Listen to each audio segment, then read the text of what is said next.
apat namin unahin sa Film Fest come Christmas Day?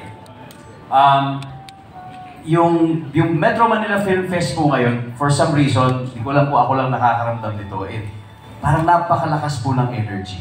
Di ba, coming from the past couple of years. Imagine from 50 plus entries, 10 po ang pinili. Ibig sabihin, may higit 50 na mga producer, na mga manunulat, na mga creators na gustong ibahagi ang kwento nila sa mga Pilipinong gustong manood ng mga pelikula.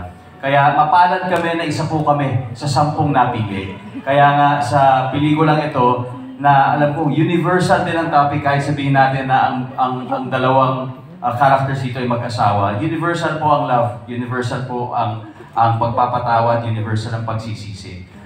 Ginagaranti ko po na makaka-relate ang mga manonood, whether ikaw ay parte ng isang pamilya, parte ng isang barkada, ikaw ay isang asawa o ikaw ay isang anak, makaka-relate ka dito sa mensahe ng pelikulang ito.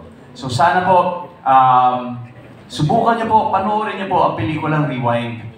This is something that's very, very personal to us, and I think hindi po ko talaga kami mapapahiya sa pagrekomenda sa inyo na isama po niyo kami sa inyong Kapaskuhan.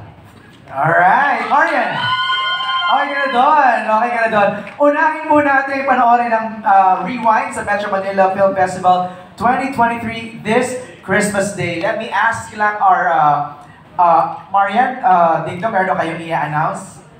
Yes, ayan, at 7:30 mag-live po kami sa 24 oras. So yan po, abangan niyo po kami. Ayan, i-wrap up na natin to. Paano makapag-prepare na kayo? Let's have photos first, no? Maybe ask first Ding Dong and Marian muna, silang dalawa sa center stage. Para makuha ng magandang photo ng ating friends from